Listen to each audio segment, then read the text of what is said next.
Hola a todos, estamos en un nuevo episodio de entrevistas en Canal Historia Total dedicado a la historia de España, a la historia militar.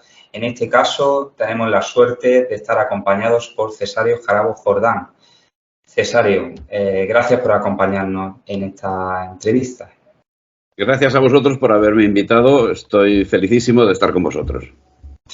Muy bien, vamos a presentar, como siempre, en el formato que solemos hacer en las entrevistas, una pequeña, pinceladas a la formación académica y a las publicaciones que tiene el autor. En este caso, Cesáreo es licenciado en Filosofía y Ciencias de la Educación y estos estudios los ha hecho en la Universidad de Barcelona. Es autor de varias investigaciones históricas, entre ellas los campamentos del Frente de Juventudes, El aprendiz del Quijote, ensayo sobre Quijote de la Mancha, El primero de los insurgentes, historia novelada de Omar Ben Hafsum, el arrianismo a través de los tiempos, los cátaros, Inquisición, genocidio. También Nada en común, que es un repaso novelado a la historia de España desde 1953 hasta el año 2016, también con tintes de futuro ficción. A su vez, la piratería en el Pacífico y los movimientos centrífugos en España. Entre ellos, Sertorio, Paulo, la revuelta comunera, la crisis del siglo XVII, la guerra de sucesión, la conquista británica de España y el cantonalismo. Hoy vamos a hablar de la figura de Simón Bolívar.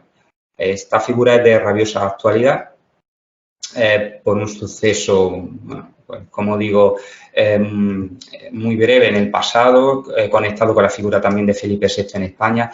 Vamos a enfocar en dos preguntas el desarrollo de esta temática de Simón Bolívar. La primera de ellas, los mitos que han rodeado a la figura de Simón Bolívar. Cesáreo, ¿cuáles son los principales mitos que han falseado la figura, la imagen de Simón Bolívar? Bueno, voy a ser un poco largo en la respuesta, aunque los mitos van a ser pocos los que voy a citar.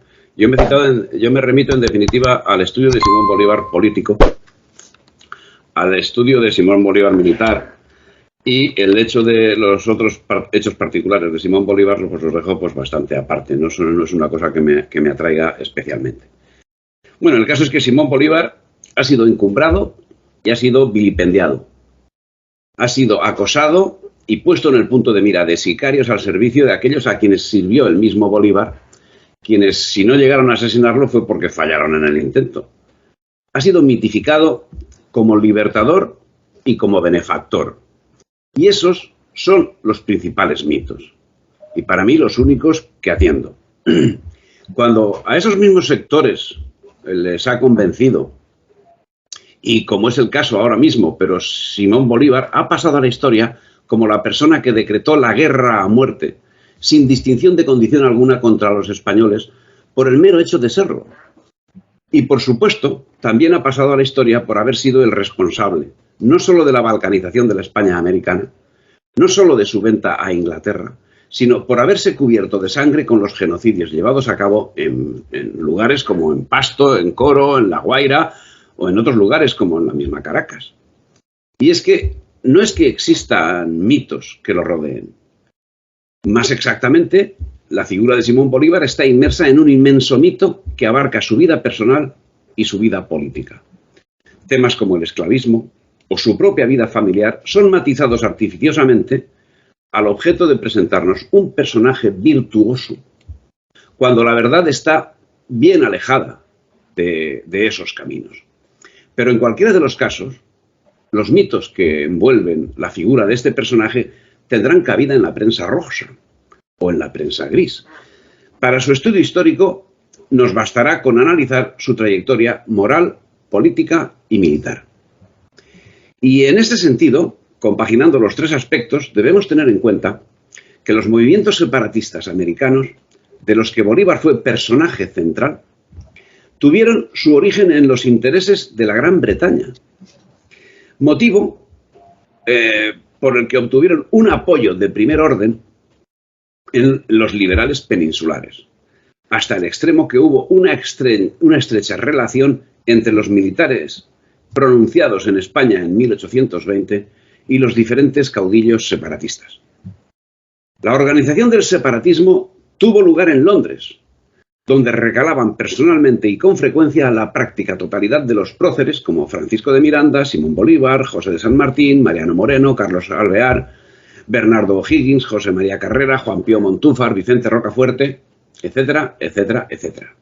Y más adelante, otros quienes además mantuvieron frecuentes contactos con los centros políticos de Estados Unidos y de la Gran Bretaña. José María Blanco, alias Blanco Vite, bueno, los ingleses dirán White, pero es que yo no sé inglés. Blanco Vite, que lo encontramos en 1808 lamiendo a los franceses, en 1810 creó en Londres el periódico El Español, que se convertiría en el órgano de los separatistas americanos. Mientras el 21 de julio de 1810, y al amparo de la situación de España, comisionados de Venezuela en Londres hicieron unas proposiciones a los británicos en las que se sometían a la protección de Inglaterra e hipotecaban el comercio y las explotaciones mineras a favor de Inglaterra. Por su parte, Simón Bolívar, al objeto de completar su educación, había sido enviado por sus familiares a la península el año 1799. Volvió a Caracas en 1802, de donde partió a Europa nuevamente en 1803 y tras contactos con personajes de la masonería, volvería en 1805 con el grado de maestro masón, tras haber evolucionado al compás de la misma masonería. De una acendrada admiración por Napoleón a una oposición contumaz a Napoleón, la cual lo había acercado a la órbita británica, tomando relación con Humboldt, Oudinot, de Lagarde y otros. En 1806 estaba de vuelta en Caracas, dispuesto a colaborar con la intentona inglesa encabezada por Francisco de Miranda, y en 1810, tras la primera declaración de independencia del 19 de abril, fue comisionado junto a Andrés Bello y Luis López Méndez para informar al gobierno británico de las novedades ocurridas y para ponerse bajo su protección, según nos relata puntualmente Daniel O'Leary. ¿Y quién era Daniel O'Leary? El comisionado extraoficial británico para controlar los pasos de Simón Bolívar. ¿Qué hizo brotar el odio contra España en Bolívar? Es cuestión que alguien podrá investigar. No es el caso. Pero en cualquier caso, no era compartido ese sentimiento en el seno familiar. La hermana de Bolívar, que acabaría siendo desterrada por el Libertador, era monárquica y declaradamente patriota. Y se comprometió con la causa de España, escondiendo en su casa a quienes huían del sanguinario Bolívar, a quien ella, públicamente, trataba como loco. Loco o cuerdo, y según su lazarillo británico Daniel O'Leary, se dedicaba al estudio de la Constitución británica, procurando imitar los usos y costumbres de sus protectores. En 1811 proclamaba la independencia de Venezuela, al tiempo que la masonería comenzaba a sembrar su labor por América y el triángulo Bolívar-Inglaterra-masonería quedaba perfectamente delimitado por el propio Bolívar, que en un convite que dio en Caracas proclamó que debía sus triunfos a la protección de Lord Cochrane, gobernador de Martinica. Mientras tanto, y al amparo de Inglaterra, un ejército de masonería inundó también la península. La actuación de casi todos ellos es, en el mejor de los casos, discutible, pero es preciso destacar la acción de Carlos María Alvear, general de las Provincias Unidas, lo que luego conoceríamos como Argentina, quien escribió sendas cartas al gobierno de Gran Bretaña y a su representante en Río de Janeiro, Lord Stanford, en las que, con el mismo espíritu del agente Bolívar, reclamaba el envío de tropas y un jefe, porque, decía, estas provincias desean pertenecer a la Gran Bretaña, recibir sus leyes y vivir bajo su influjo poderoso. Esos eran los libertadores. Con ese apoyo, que no tardó en llegar, El año 1813 dio Bolívar comienzo a la guerra de exterminio que despobló el país, llevándose la vida de unas 200.000 personas, el 20% de la población existente en 1800. Pero la acción llevada por el pueblo en armas derrotó en mayo de 1815 a la Segunda República Venezolana, por lo que Simón Bolívar se refugió en Jamaica, principal estación británica en el Caribe, donde, como había hecho antes Carlos María Alvear, mostraba su misión a Inglaterra diciendo, entre otras prendas, lo siguiente: luego que seamos fuertes bajo los auspicios de una nación liberal que nos preste su protección, se nos verá de acuerdo cultivar las virtudes y los talentos que conducen a la gloria. Entonces, seguiremos la marcha majestuosa hacia las grandes prosperidades a que está destinada la América meridional. Eso lo decía en la Carta de Jamaica. Su dependencia de Gran Bretaña y de Francia la deja patente en un rosario de ocasiones. Así, en el discurso de Angostura, dictado el 15 de febrero de 1819, señalaría: encontramos la Inglaterra y la Francia llamando la atención de todas las naciones y dándoles lecciones elocuentes de todas especies en materia de gobierno. La revolución de estos dos grandes pueblos, como un radiante meteoro, ha inundado el mundo con tal profusión de luces políticas que ya todos los seres que piensan han aprendido cuáles son los derechos del hombre y cuáles sus deberes. Ya había olvidado toda la legislación de Indias. Y en el mensaje a los habitantes de Nueva Granada del 30 de junio de 1819, cuando las tropas británicas ya llevaban su tarea depredadora de manera ejemplar, señalaba: de los más remotos climas, una legión británica ha dejado la patria de la gloria por adquirirse el renombre de salvadores de la América. En vuestro seno, granadinos, tenéis ya este ejército de amigos y bienhechores, y el Dios que protege siempre la humanidad afligida concederá el triunfo a sus armas redentoras. Armas redentoras que, por cierto, masacraron las poblaciones. Armas redentoras que sometieron a la hispanidad entera. Armas redentoras que literalmente vaciaron las arcas de los virreinatos y transportaron los tesoros para mayor gloria de Inglaterra. Armas redentoras que exterminaron pueblos indígenas. Armas redentoras bajo cuyo auspicio se hundió el mercado de toda la hispanidad en beneficio exclusivo del mercado británico. Armas redentoras que necesitaron bases militares y no dudaron en quedarse gentilmente con las Islas Malvinas o con la Guayana.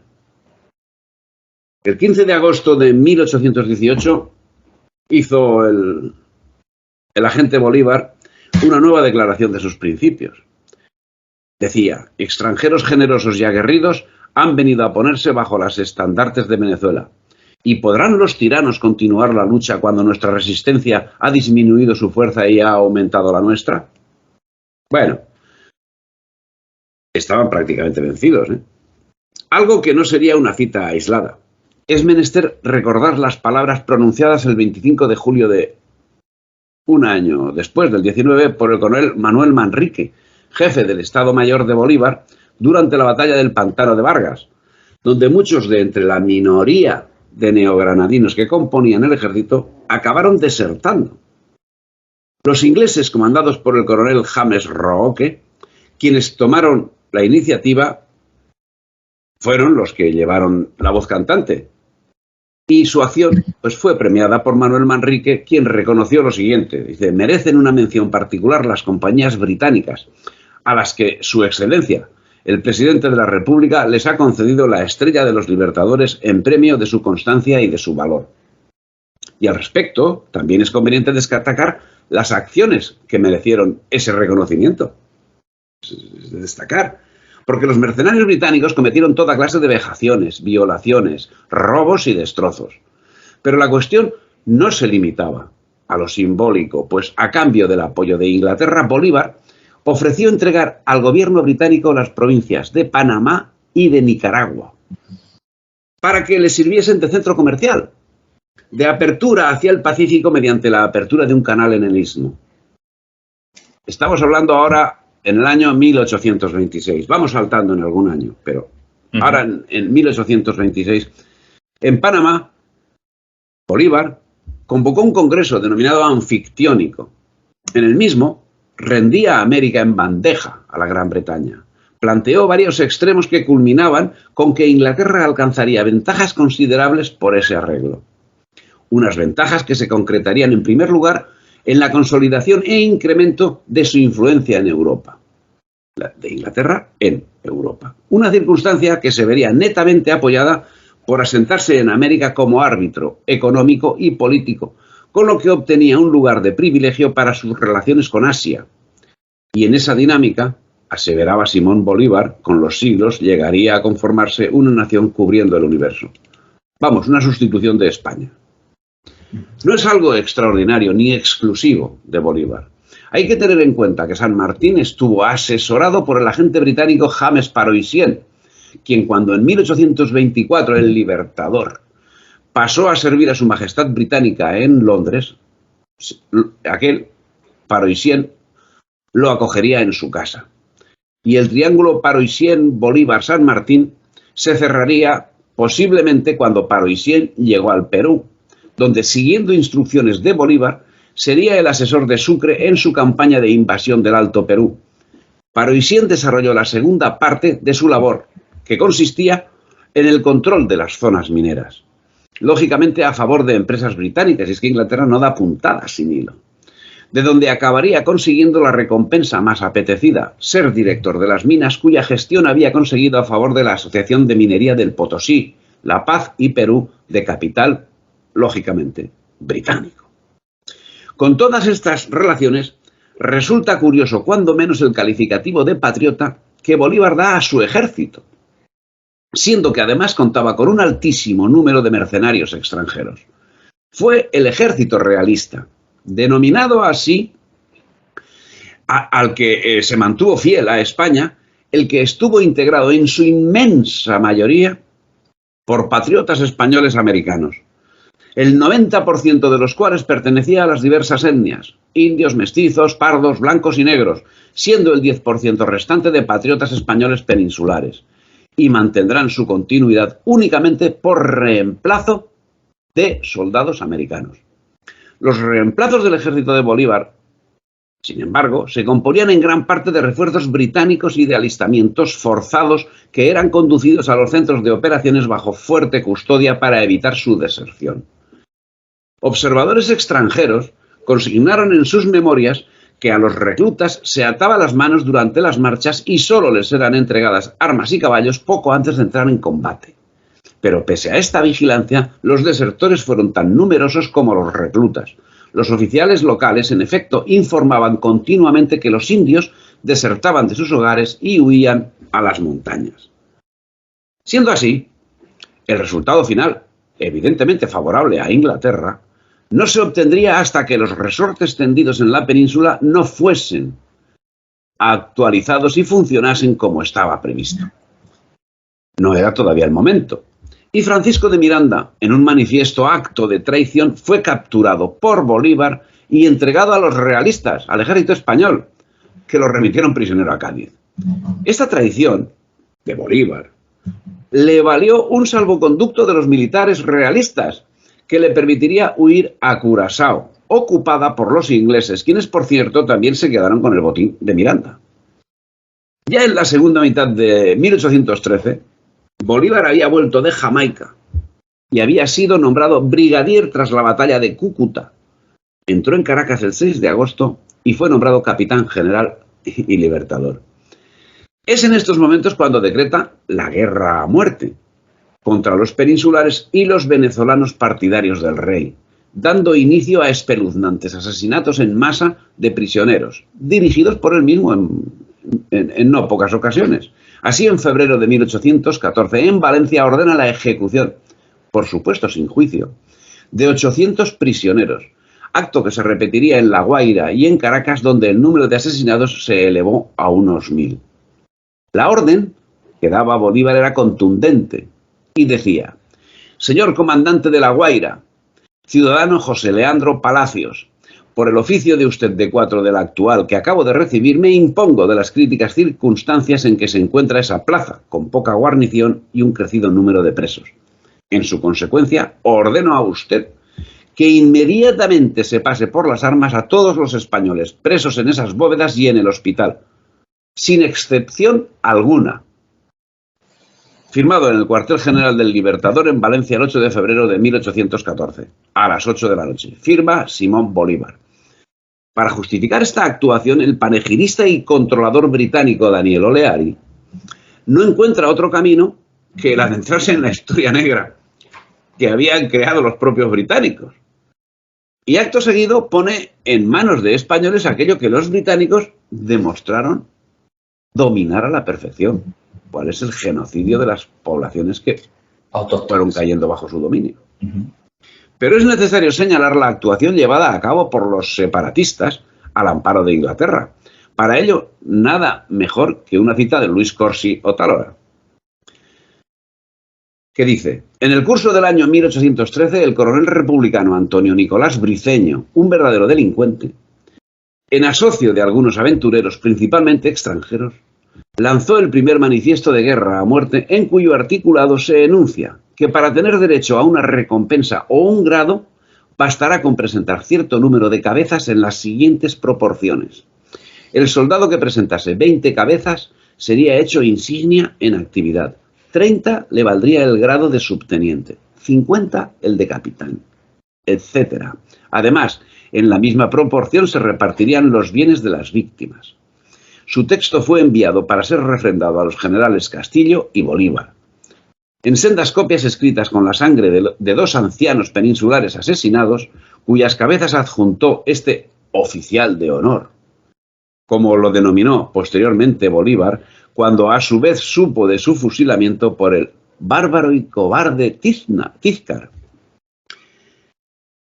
El terror al genocidio iniciado por las tropas del agente Bolívar precedía a su llegada. La fama de sus asesinatos corría de boca en boca. El despotismo, el ultraje y el saqueo tomaron cuerpo donde imperaban los separatistas, quienes, para mayor escarnio, hacían ostentación de su poder al amparo de los excesos que sobre la población indefensa ejecutaba un ejército de desarrapados que llevaba hasta el extremo el edicto bolivariano y que destruían todo a su paso: obrajes, pequeñas industrias, en fin, todo aquello que perjudicaba a los intereses del mercantilismo británico, preparando el terreno para lo que vendría después. En La Guaira, llena de prisioneros y con pocas tropas, decide que el único camino es el fusilamiento, incluido el de los enfermos. El comandante Arismendi, aterrorizado por la magnitud de la masacre que iba a perpetrar a instancias de Bolívar, amenazó con no cumplir la orden. Pero Bolívar insistió en que todos debían ser fusilados sin perdón para nadie. En este periodo, la actividad militar del ejército patriota, en el que además de Boves, debemos señalar la especial actuación de Francisco Morales y de Francisco Rosete, entre otros, estaba destruyendo la Segunda República separatista de Venezuela, cuyos generales Santiago Mariño, José Félix Rivas, Rafael Urdaneta y otros, con Simón Bolívar incluido, fueron sucumbiendo sin solución. Ante esta situación, Antonio Nariño recibió autorización del Congreso Republicano para presentar la rendición, pero Bolívar se impuso ante el mismo Congreso y tras tomar Caracas la sometió a saqueo, proliferando gran cantidad de asesinatos, lo que posteriormente daría pie a la acción que después desarrollaría el también masón Pablo Morillo, en ese caso al frente del ejército. En 1813, la situación del momento la refleja el mismo Rafael Urdaneta. Y dice: de aquí para adelante, hacia Valencia, son tantos los ladrones cuantos habitantes tiene Venezuela. Los pueblos se oponen a su bien. El soldado republicano es mirado con horror. No hay un hombre que no sea un enemigo nuestro. Voluntariamente se reúnen en los campos a hacernos la guerra. Nuestras tropas transitan por los países más abundantes y no encuentran qué comer. Los pueblos quedan desiertos al acercarse nuestras tropas y sus habitantes se van a los montes. Nos alejan los ganados y toda clase de víveres. Y el soldado infeliz que se separa de sus camaradas, tal vez a buscar el alimento, es sacrificado. El país no presenta sino la imagen de la desolación. Las poblaciones incendiadas, los campos incultos, cadáveres por donde quiera y el resto de los hombres reunidos por todas partes para destruir al patriota, para destruir al separatista. Muestra de la actitud del pueblo fue dada por el Cabildo de Pasto el 4 de abril del año 1814, cuando en respuesta a una misiva del general Antonio Nariño, conminando a los pastusos a deponer las armas y a sumarse a la revuelta, amenazando de lo contrario con una incursión militar, los pastusos respondieron orgullosos. Lo siguiente: sería impertinencia preguntar a Usía con qué autoridad viene a invadir a un pueblo que halla su convivencia en vivir bajo las sabias y equitativas leyes del gobierno español. Porque por lo mismo que se trata de invasión, no hay que hablar de otros derechos, de otra autoridad ni de otra ley que la del más fuerte. Pasto sería vencida y sometida a todo tipo de vejámenes, fusilamientos, asesinatos, expropiaciones y destierros. El 19 de junio de 1815 manifestaba Simón Bolívar: yo deseo continuar sirviendo a mi patria para el bien general de la humanidad y para el aumento del comercio británico. No lo digo yo, lo dice Bolívar. Curioso lenguaje, muy parecido al tema de la humanidad, ¿verdad? Es masónico, ¿no? Esa influencia de la masonería y ya desde hace 2 siglos. Curioso. Estableciendo terrorífico. Pasado hacia el presente, sí. Y manifestaba más: estoy convencido de que únicamente Inglaterra es capaz de proteger los preciados derechos del mundo, ya que es grande, gloriosa y sabia. No se quedaba corto el amigo Bolívar. Hombre, era un buen súbdito. De la corona británica. De la corona británica, lógicamente, era un buen súbdito de la corona británica. Pero bueno, al final salió yendo el 9 de junio de 1815 hacia Jamaica, embarcando en un buque, pues lógicamente inglés. Qué cosas. Allí redactaría su famosa carta de Jamaica, y de allí volvería a la lucha bajo bandera británica. Esta huida le significaría el enfrentamiento con Santiago Mariño y con Manuel Piar, quienes lo amenazaron con fusilarlo. Bolívar se retiraría nuevamente a Haití y finalmente sería él quien fusilase, tras un oscuro proceso, a Piar en 1817, decretando además, ojo, pena de muerte para el que pidiese benevolencia para el reo. Menudo angelito, menudo angelito. Bueno, el caso es que Bolívar estuvo hasta marzo de 1816 entre Jamaica y Haití, de donde, con ayuda británica, por supuesto, partiría primero para Isla Margarita, desembarcando en Ocumare el 16 de julio del 16, cuando emitió un comunicado revocando su decreto de guerra a muerte, que en 1814 había tenido tan dramáticas consecuencias. Hombre, porque Boves, por ejemplo, pues estuvo aplicando la misma teoría que había marcado Bolívar. Y de hecho, toda la propaganda del bolivariano, toda la propaganda separatista, te presenta a Boves como un criminal sin límites, que habiendo vencido por rendición una posición de los separatistas, cogió y después los mató a todos. Uh-huh. Pero bueno, eso está muy mal. Claro. Pero es que estaba haciendo lo que estaba haciendo Bolívar. Claro. Y además, Boves pues tenía corazón.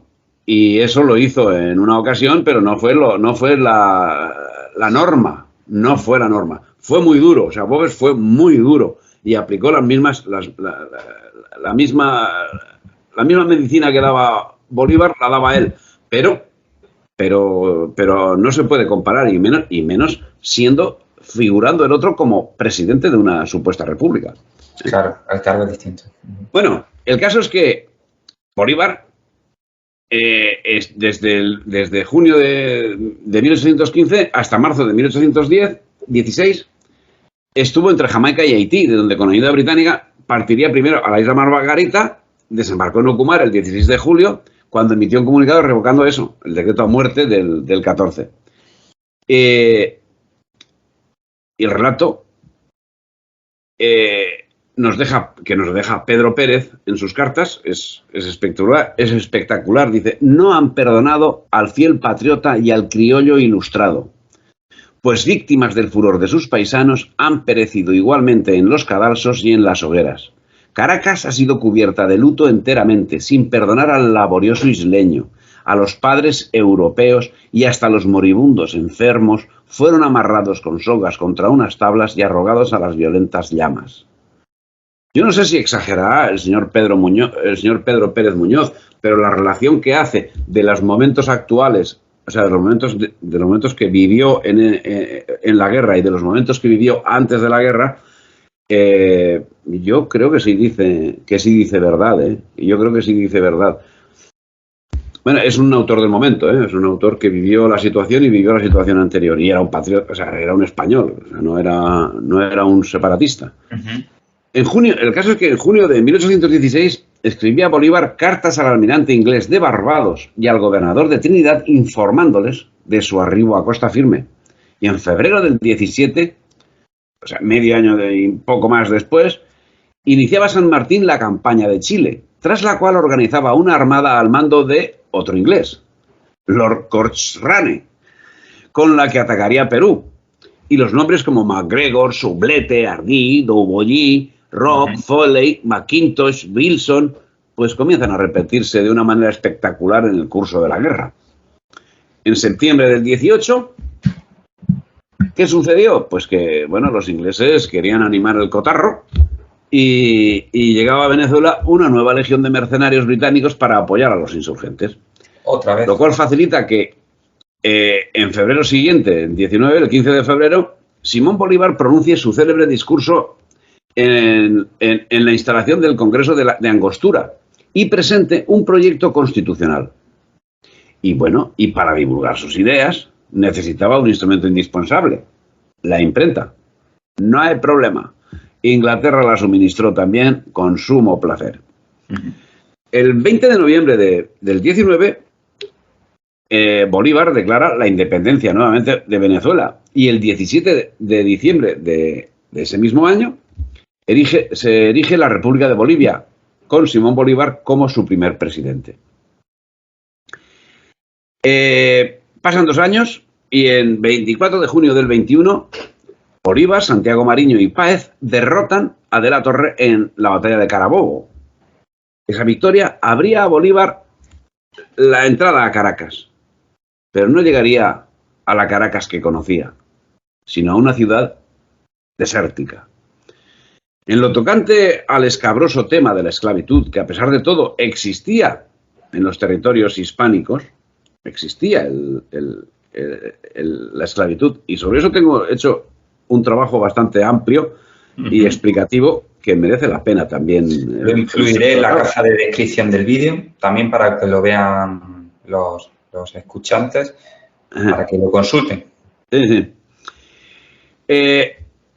Bueno, pues los próceres al respecto de la esclavitud tuvieron una actuación bastante ambigua. Uno de los argumentos usados por Bolívar para pedir ayuda a su Inglaterra protectora era justamente contra la liberación de esclavos llevada a cabo por la administración española, que no era cosa nueva, pero esa liberación de esclavos es lo que él se quejaba. Así reclamaba ayuda al gobernador de Barbados, aduciendo lo siguiente: estas desgracias que afligen la humanidad de estos países deben llamar por su propia conveniencia la atención del gobierno de su Majestad Británica. El ejemplo fatal de los esclavos y el odio del hombre de color contra el blanco, promovido y fomentado por nuestros enemigos, van a contagiar a todas las provincias inglesas, si con tiempo no toman la parte que corresponde para atacar semejantes desórdenes. Lo que sí es cierto es que unidades de negros acabaron con unidades de élite del ejército de Bolívar de una manera espectacular. En concreto, el otro día un amigo de Venezuela me relataba, no recuerdo el sitio que me decía exactamente, pero no sé si era en Valencia, no sé, que estaba el ejército acosado dentro de una ciudad atestada de negros que estaban defendiendo a España. Que, por cierto, además eran esclavos. Aquellos negros eran esclavos. Y resulta que pidió voluntarios para neutralizar a aquellos tiradores. Y salieron 50 negros, que salieron desnudos por la noche, cada uno con un machete. Lo único que vestían era un machete. Y a las pocas horas, pues volvieron con 50 fusiles de los que estaban acosando la ciudad. En fin, o sea, que los negros y los indios estaban defendiendo a España. ¿Que hubo en el otro lado? Sí, pero la mayoría no tiene color. No, es muy interesante por si se analiza esta emancipación, esta liberación desde un punto de vista económico. Liberación económica porque España en un supuesto estaría oprimiendo, ¿no?, a esa clase baja y,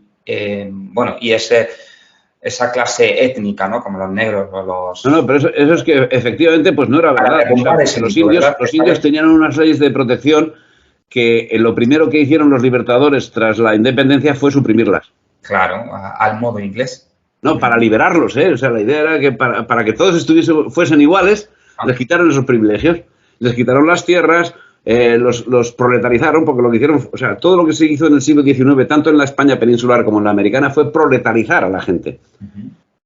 No había proletarios. Entonces proletarizaron a la gente.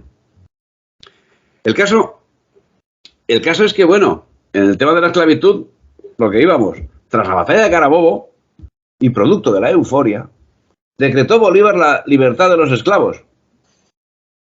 Y libertó a 6. Dato... Libertó a 6.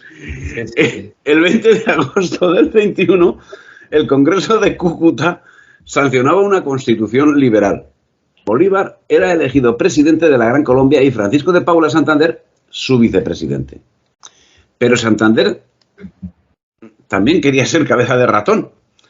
Y esto, pues en absoluto, disgustaba a Inglaterra, que prefería manejar colonias diferenciadas y más manejables. Así, en Colombia, los partidarios de Bolívar se vieron obligados a ceder, constituyéndose en el 32 como República de la Nueva Granada, con lo que quedaba disuelta la Gran Colombia. En el entretanto, los patriotas seguían sin doblegarse al agente británico. Pasto se había convertido en un bastión que no cedía el empuje separatista, y Pasto era el lugar estratégico para el desarrollo de los intereses comerciales británicos. Bien, el 25 de diciembre de 1822, Sucre tomó Pasto, imprimiendo una dura represión. El caso de Pasto es digno de especial atención. Me recuerda a la Vendée en la sí, o sea, en francesa, ¿no? Se podría establecer para... Sí. Yo creo que repitieron el asunto, porque fue espectacular, o sea, fue un genocidio. Bueno, representó en Pasto el primer lugar de actuación del general de hombres libres Agustín Agualongo. Pero es que Agualongo era pastuso. Y los pastusos significaron siempre la piedra de escándalo del separatismo americano. Siempre fieles a la patria, sufrieron el genocidio y el escarnio por parte de los agentes coautores de la secesión. El tremendo odio que sentía Simón Bolívar contra Pasto se desencadenó en la Navidad de 1822, cuando las tropas separatistas, al mando de Antonio José de Sucre, tomaron la ciudad y protagonizaron uno de los más horripilantes episodios de genocidio. Hombres, mujeres y niños fueron exterminados en medio de los más escalofriantes abusos. A la llegada del ejército separatista, la población huyó o se refugió en las iglesias y finalmente salió en procesión con la imagen de Santiago Apóstol. Las tropas de Sucre no respetaron ni a los ancianos de 80 años ni a los niños de pecho. Quien más destacó fue Apolinar Morillo, pero cuidado que luego Apolinar Morillo nos saldrá por otro sitio. El mismo que tiempo después sería la mano ejecutora en la conjura masónica dirigida por José María Obando y que acabaría asesinando a Sucre, al propio Sucre. Entre ellos también. Una merienda de negros. Una merienda de negros. La orgía de sangre del ejército bolivariano, compuesto en gran parte por mercenarios ingleses, no se detuvo ante nada ni ante nadie. Arrasaron los templos con sus caballos, arrastraron las imágenes con sogas, saquearon todos los bienes materiales, profanaron lo sagrado, violaron a las mujeres para después degollarlas. Las acciones no se limitaron a la Nochebuena del 1822, no se limitaron a la Navidad, no se limitaron ni tan siquiera a San Esteban. Fueron 3 días que debieron parecer eternos a los pastusos.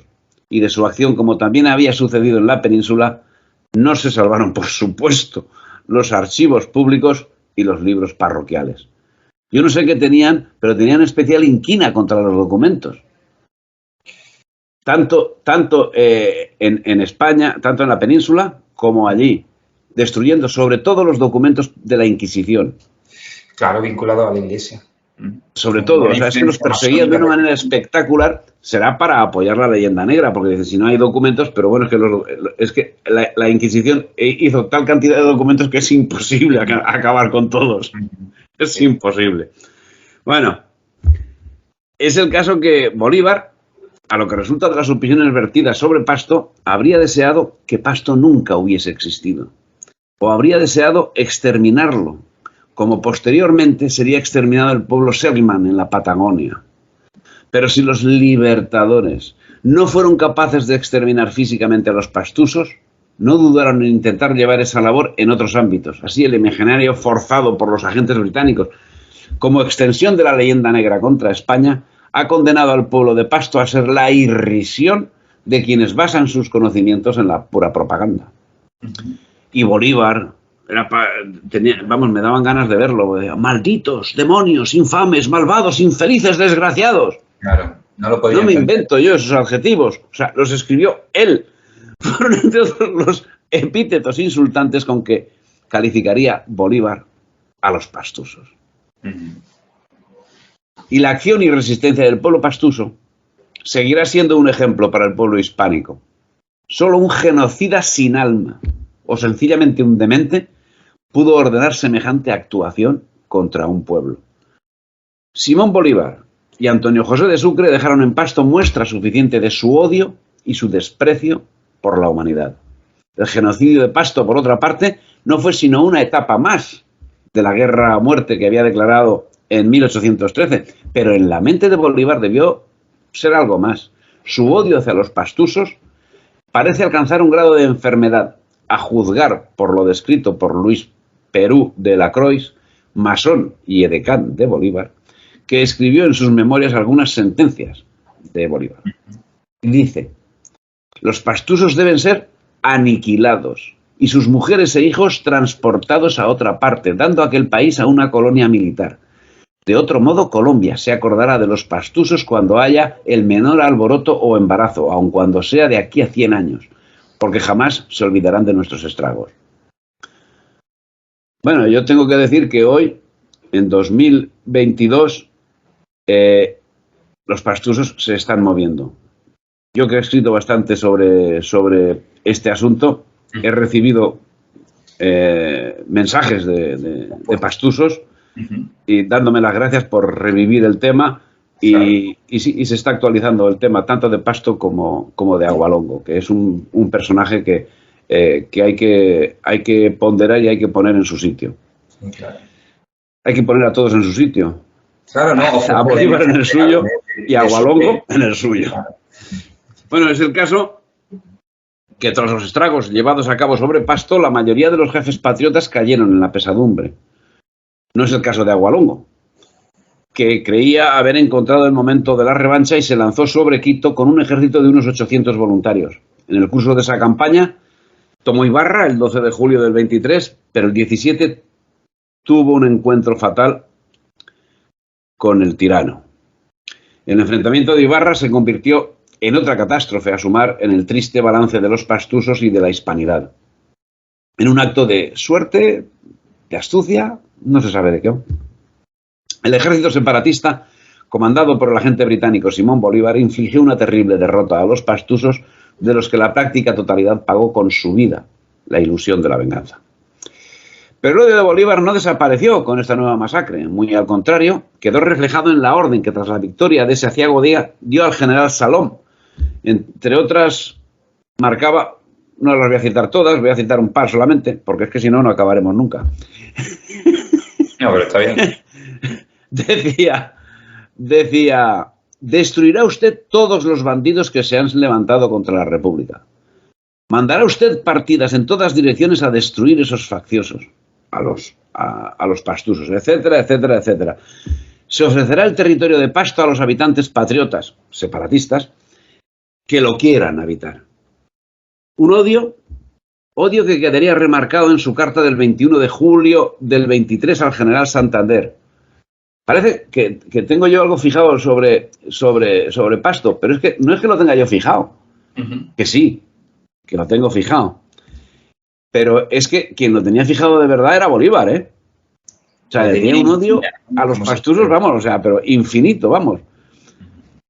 En Coro pasaba lo mismo, pero a los de Coro los despreciaba y toda la historia, pero es que con los de Pasto es que fue algo escandaloso. Bueno, decía Bolívar, ya está visto que los pastusos no se pueden ganar y por lo mismo es preciso destruirlos hasta sus elementos. Bien, estábamos en una guerra de reveses. José Mires tomaría Pasto, quedando Agualongo encerrado en el convento de las monjas conceptas, de donde acabó huyendo para sufrir una nueva derrota, esta vez definitiva a manos de Cipriano Mosquera. El 24 de junio del 24 fue sorprendido por José María Obando, el mismo que acabaría asesinando a Sucre, y tomó prisionero a Agualongo, curiosamente, fue sometido a juicio, porque no era lo normal, y fue condenado a muerte, que fue ejecutada el 13 de julio de 1824, justo cuando le llegaba la orden de ascenso a general de brigada del ejército español. Y ante el pelotón de fusilamiento, no me queda más remedio que poner la actuación de este gran hombre de espíritu, porque de altura medía 1,50, pero la estatura moral de Agualongo yo reclamo que sea estudiada por mucha gente. El caso es que ante el pelotón de fusilamiento exclamó que si tuviese 20 vidas, estaba dispuesto a inmolarlas por su religión y por su rey de España. Suplicó que no le vendaran porque quería morir cara al sol, mirando la muerte de frente, sin pestañear. Siempre recio, ejemplar. Y Agualongo sí era indio. Para contrarrestarlo, solo la facción de Bolívar contó con entre 7.000 y 8.000 soldados británicos, que le hicieron a Bolívar alcanzar el grado de general y hasta de embajador, compaginando las funciones con la de representante diplomático de la Gran Bretaña, como señala, y era el caso del mismo Oleari. Bolívar encontró en Pasto resistencia patriótica que arrasó a sangre y fuego, pero no fue Pasto el único lugar que el tirano miraba con desconfianza. Sí, lo que he citado antes a Coro, y aquí me sale Coro. Así, con relación a Coro, que tantas muestras había dado de mantenerse fiel a la patria, manifestaba el genocida de Pasto en carta a Rafael de Urdaneta de 24 de diciembre del 26. El resto del pueblo lo creo tan godo como antes. Ni aun por mi llegada se acercan a verme, como que sus pastores son jefes españoles. Yo creo que si los españoles se acercan a estas costas, levantarán 4 o 5.000 indios en esta sola provincia. La nobleza de este país permanece renuente y abstraída de todo, pero cobrando millones, y Coro no ha valido jamás 1 millón. Bien, en el cenit de junio del 25, como dándose cuenta del tipo de apoyos que contaba, reflexionaba desde el Cusco. Es muy raro lo que sucede en el Perú. Él quiere ser independiente y todo el mundo lo quiere dejar con la independencia. Eso, una meditación del amigo Bolívar. En fin, el caso es que los jefes separatistas no ocultaban ni la dependencia política ni la dependencia económica de Inglaterra. Y lógicamente la misma se extendería como el aceite por toda América. Hasta entonces libre. Todos los territorios liberados fueron firmando onerosos tratados de comercio que los encadenaban a Inglaterra.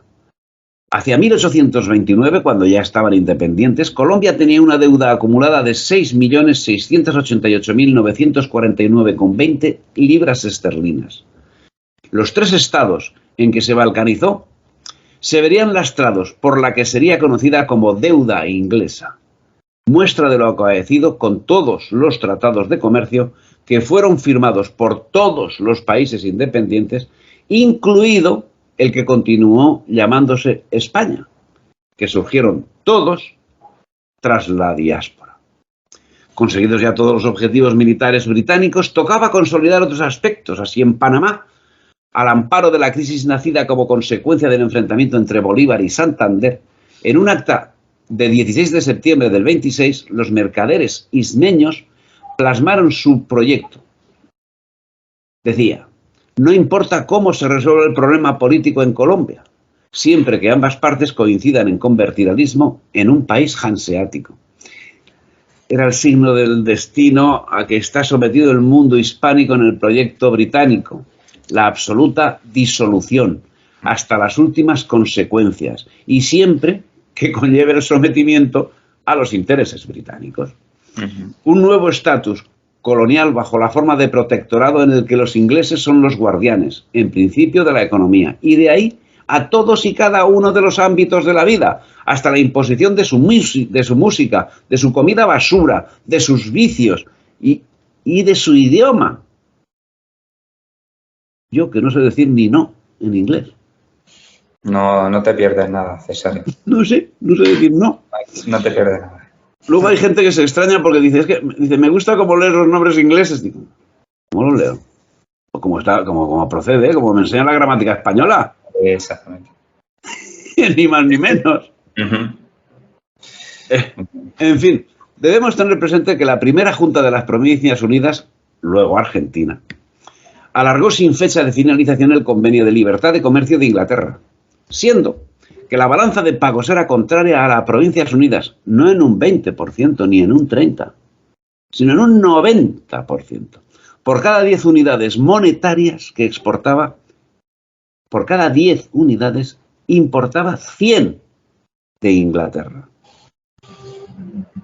Todas estas situaciones son, sin lugar a dudas, objetivos conseguidos por los libertadores y muy en concreto por Simón Bolívar. Como ejemplo, y solo como ejemplo, del rosario de actos que podemos calificar de traición a la patria, vamos a señalar tan solo 3 hechos. Simón Bolívar propone el 6 de julio del 29 situar a Colombia como protectorado de la Gran Bretaña. José María Urbina, presidente que fue de Ecuador entre el 1852 y 1856, solicitó formalmente a los Estados Unidos convertir Ecuador en un protectorado. Eloy Alfaro, también presidente de Ecuador, ofreció Galápagos a los Estados Unidos como base militar permanente y de hecho fue utilizada como tal durante el curso de la Segunda Guerra Mundial. 3 ejemplos, solo 3 ejemplos, llevados a cabo por alguna de las porciones en que los intereses británicos convirtieron a la única nación que hizo frente a su acción genocida. Pero podemos seguir con las Islas Malvinas, con Puerto Rico, con Filipinas, con el no uso del submarino en la guerra contra los Estados Unidos, en un rosario sin fin de traiciones a la patria. ¿Y por qué no nos metemos lo que pasó en la península? Pero es que la península ya era colonia británica desde 1808, cuando el duque de Wellesley aterrizó por aquí con una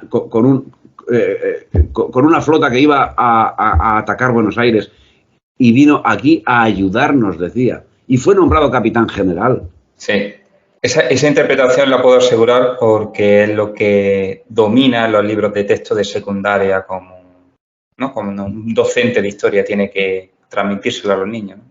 Wellington, que ayudó a la causa española contra... Que ayudó a hundirla. De las primeras cosas que hizo fue bombardear los castillos que rodeaban Gibraltar. Así, allí había mucho francés, se ve. Los destruyó. Destruyó industria, destruyó todo lo que pasó por sus manos. Y además se llevó todo un museo para su casa. Dice, lo tiene puesto allí, dice, obsequio de España. Sí. Bueno, el caso es que Eloy Alfaro también ofreció Galápagos a Estados Unidos como base militar permanente y de hecho fue utilizada durante la Segunda Guerra Mundial. 3 ejemplos llevados a cabo por alguna de las porciones en que los intereses británicos convirtieron a la única nación que hizo frente a su acción genocida. Bueno, he repetido lo que había dicho antes. Ha ido el texto y me he ido un poco arriba. Pero desgranemos alguna cuenta más del rosario en estos primeros momentos de la separación. Olmedo Beluche nos señala que en el año 1830 un grupo de notables panameños, agrupados en el Gran Círculo Ismeño, gestionan ante el cónsul británico la secesión de Panamá, colocándolo como un protectorado inglés.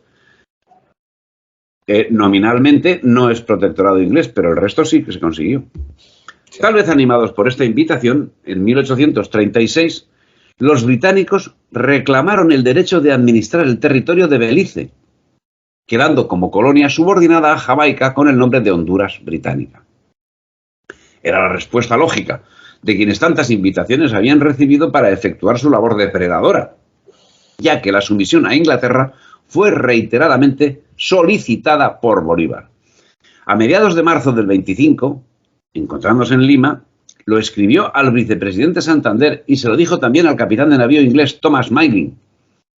No era un brote puntual de agradecimiento del siervo a su señor, pues ese mismo extremo volvió a repetírselo a Santander en el Cuzco en julio de 1825, y el embajador en Londres volvería a hacerlo en diciembre de ese mismo año. Se ve que estaba ansioso porque así fuese.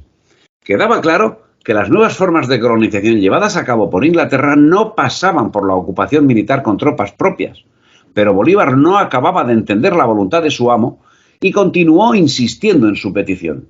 Así volvió a exponerlo al cónsul general en Perú en 1826. Y lo único que consiguió fue que la metrópoli estuviese presente en el Congreso Anfictiónico de Panamá también de ese mismo año. Y nuevamente volvió la carga al año siguiente. Y quizá esa perseverancia en desobedecer las órdenes recibidas estuvo detrás del atentado frustrado que sufrió el 25 de septiembre del año siguiente, del 28. Y quizás, solo quizás, fue lo que propició que no acabase marchando también a Inglaterra. Y en medio de esta merienda de británicos, Gregor MacGregor, el compañero de Miranda y luego general de Bolívar, bajo cuyo mandato se proclamó durante 2 meses brigadier general de las Provincias Unidas de la Nueva Granada y Venezuela y general en jefe de los ejércitos de las 2 Floridas, fue nombrado diputado en el Congreso Constituyente de Cúcuta.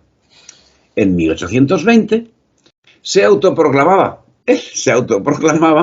pero bueno, tenía poder para hacerlo, o sea, cacique del Principado de Pollais y Costa Mosquito. En América Central intentó colonizar con inmigrantes escoceses e ingleses a los que vendía fincas y finalmente abandonó a su suerte en las Honduras británicas, hoy Belice. Este aventurero moriría en Venezuela con el rango de general. Y América entera se había convertido en mercadería en manos británicas. Y todo el beneficio de Inglaterra. Inglaterra se apoderó de todos los recursos naturales a uno y otro lado del Atlántico. Inglaterra se apoderó del comercio y todo a un moderado coste, ajeno. Medio millón de muertos que el agente Bolívar, a la limón con el coro de agentes enquistados en los órganos de poder en la península, inmoló en honor de sus amos. Las guerras separatistas de América tenían un fundamento claro: romper España y someterla mediante tratados de comercio. No fue una guerra buscada por el pueblo por la conquista de mejoras sociales, sino una guerra de aquellos a los que España les impedía llevar a cabo su tiranía. La gente sencilla jamás se involucró en semejante aventura, y por eso las levas de Bolívar en cada ciudad y pueblo eran sangrientas, porque nadie quería servir a su causa. Pero si no era por las buenas, lo era por las malas. Todos se vieron a servir la causa británica. Y sí, Bolívar fue un buen vasallo de su señor, Inglaterra. En fin, es terrorífico toda esta relación que yo he hecho, que a lo mejor alguien se dice que es novela. Bien, yo gustoso le doy bibliografía. Exacto, eso por un lado. Y a mí lo que me ha gustado, Cesario, es que recurre a las fuentes primarias. Los testimonios que ha habido de diferentes personalidades, ¿no?, que vivieron esa experiencia in situ sobre esos crímenes, ¿no? Hoy se diría en lenguaje moderno crímenes de guerra, que por cierto eso sí que lo ocultan, ¿no? Esa labor del libertador, eso sí lo ocultan, eso por parte de muchos de los gobiernos de Hispanoamérica. No muestran esa imagen de Simón Bolívar. Me ha interesado mucho, y yo creo que también a quien nos escucha, esa relación que estableces como si de un trípode se tratara entre Gran Bretaña, la masonería y la figura de Simón Bolívar. Sí. Es increíble la influencia que tiene Gran Bretaña en la actuación política y militar en territorio americano. Y en la El papel península, de la masonería, ¿verdad? Cómo está siempre en contra de los intereses españoles. Sí, sí, directamente. O sea, sobre la masonería habla mucha gente, sobre la masonería hablan de forma esotérica. Yo no creo nada de eso. Exactamente. Y ese es el problema, porque cuando lo tratas de forma esotérica, ensucias un poco la verdadera imagen de la masonería. Sí Efectivamente. tiene una acción política real contra, yo creo que en contra de la concepción como si fuera una cosmología de la catolicidad, ¿no? De Efectivamente. la Ten en cuenta hispanidad. que la masonería fue creada en 1711 en Londres. El gran maestre ha sido y es el príncipe de Gales. Y la jefa de la masonería absoluta durante los últimos 70 años ha sido la que acaba de morir hace 3 días. Isabel II de Inglaterra. Pero además, pero que no tienen ningún rubor en presentarse en público con enseñas masónicas perfectamente detectables. O sea, no tienen ningún rubor. Por su naturaleza, masonería y la... Pero es que la Gran masonería Bretaña están unidos. es lo mismo. Es que, para mí han creado Inglaterra creó la masonería para su servicio. Para servir los intereses. O sea, y lo empezó haciendo con España y continuó. No es el único sitio que lo ha utilizado. O sea, donde más éxito ha tenido, evidentemente, ha sido en España. Pero también ha tenido éxito en Rusia. Por ejemplo, la Revolución Rusa también está imbricada la masonería de una manera determinante. Eso es algo que no es tema de mi estudio, pero bueno, pues lo he tocado.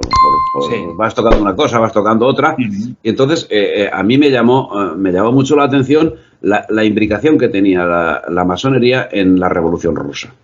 Claro. Porque también otro país, ¿no? Fuerte. Sí, efectivamente. Con esencia imperialista, sí, ortodoxo, y que podría constituir una amenaza en el terreno político, cultural y económico de Inglaterra, ¿no? Sí, al igual que España. De hecho, ha habido historiadores que han establecido analogías entre Rusia y España, salvando la distancia. Sí, pero y ahora mismo yo creo que están en la misma línea. O sea, la línea que...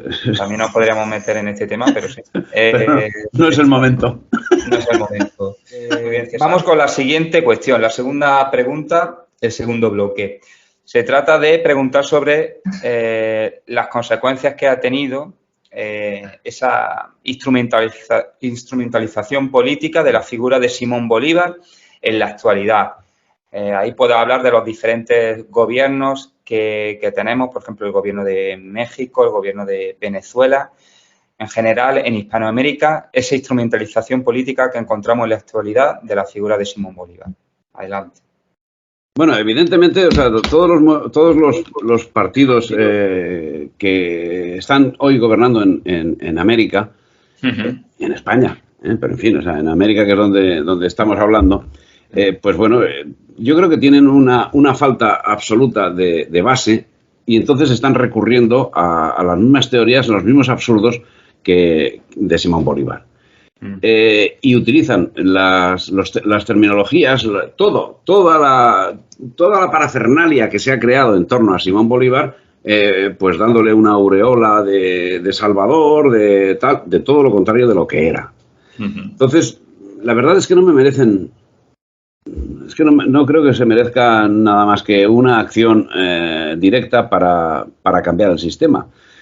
Y porque no creo que la utilización que de Bolívar hacen sus partidarios sea una instrumentación, además, sino una continuación de su pensamiento y de su forma de actuar. Lo que hacen, más bien, es crear una leyenda rosa sobre este personaje, ocultando las circunstancias de su vida y de su actuación. Y no creo que las baladronadas de la tiranía presente en Venezuela sirvan para combatir la situación sufrida hoy por toda la hispanidad, gestada y sostenida por Inglaterra. Debemos ser conscientes que la política llevada por Inglaterra será perversa, pero en absoluto es estúpida. En absoluto está mal diseñada.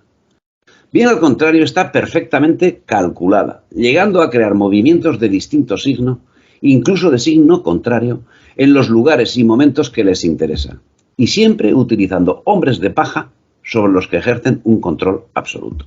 Y esos hombres de paja son todos los titulados presidentes, vicepresidentes, consejeros, etcétera, etcétera, de todos y cada uno de los países surgidos después de la diáspora de España. Diáspora. Incluida la península. La península también, porque se ha tragado esa propia leyenda negra. La península. Los métodos los tienen perfectamente desarrollados.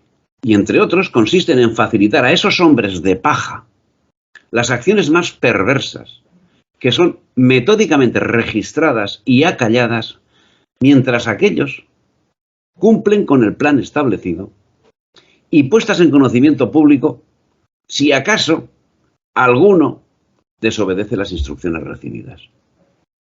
El caso de Venezuela es paradigmático, supuestamente enfrentado a los Estados Unidos. En el momento oportuno, como es el caso de la guerra de Ucrania, llega a acuerdos con aquellos para suministro de crudo. Y todo ello sin pestañear. Se cambian los parámetros de la política exterior en un momento. Y ya está. Y no pasa nada. Y ya está. Pues no está. En definitiva, insisto, no creo que Bolívar sea objeto de instrumentalización política alguna. Ni tan siquiera creo que sirva de referencia a los bolivarianos, que se limitan a seguir las instrucciones de los mismos que instrumentalizaron al propio Bolívar. Y aquí pon los nombres que quieras.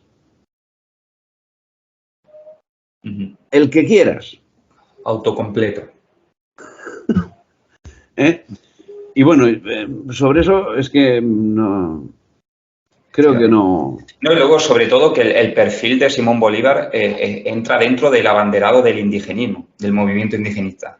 Decía que la figura de Simón Bolívar entra dentro de, como si fuera bandera del movimiento indigenista, que quizás el que recoge todas estas demandas culturales, ¿no?, de este libertador.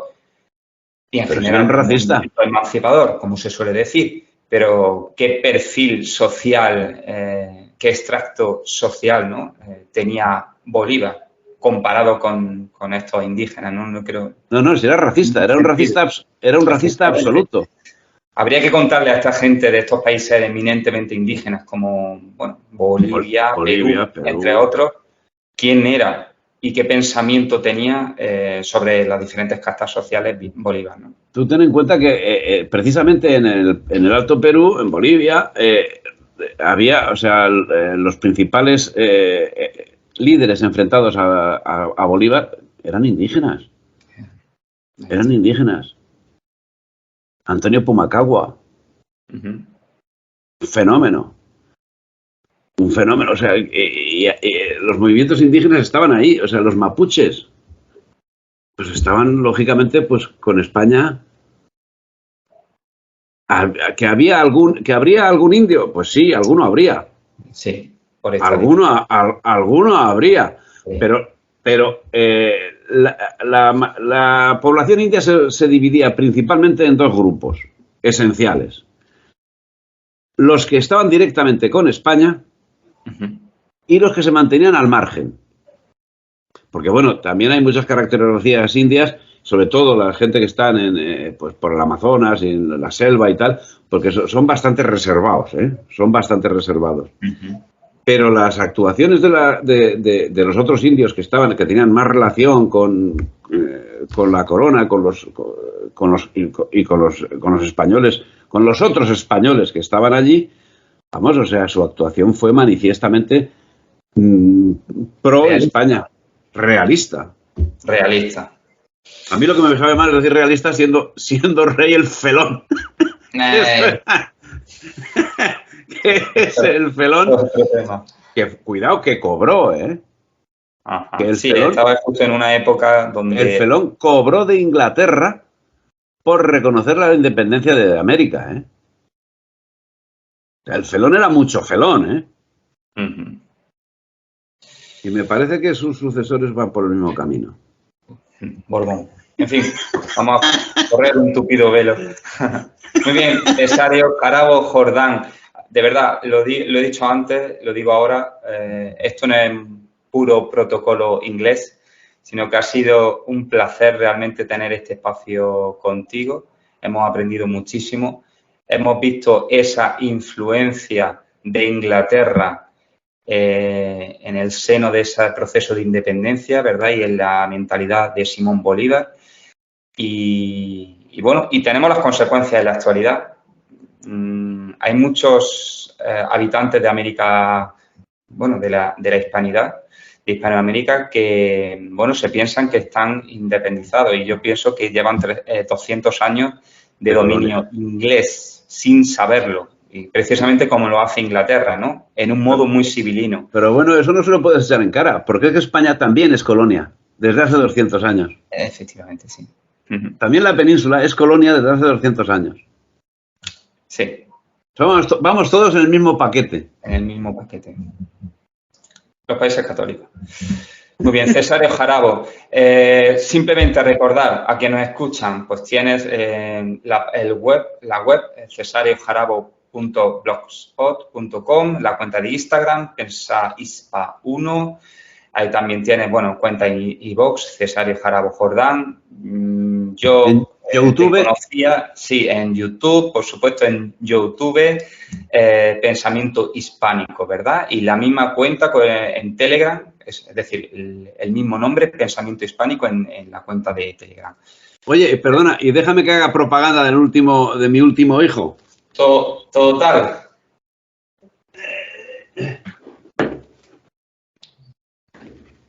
Hijo con sangre hispana. Ah, espera, me pongo esto. No, decía que hijo con sangre hispana. Muy bien. La conquista británica de España. Pues que, hombre, yo la recomiendo, está muy bien, ¿eh? Está muy bien, pues lo ponemos en la caja de descripción también. Vamos a poner todas las direcciones de iVoox, Telegram, YouTube y de esas publicaciones. Está muy bien, me lo están reconociendo bastante por ahí. Y cuidado, o sea, lo he editado yo, no tengo ninguna editorial, todo a pedal. Pero, en fin, las críticas que voy recibiendo casi me las hacía yo, porque es que una auténtica maravilla. Muy bien. Una auténtica maravilla. No, pues me lo apunto para... Los pedidos a mi correo electrónico. Perfecto. ¿Vale? Correo electrónico pensaispa@gmail.com. Muy bien, Cesario Jarabo, muchas gracias. Pues gracias a ti, un abrazo y para lo que quieras. Nos veremos en otra ocasión. Gracias. Venga, gracias a ti.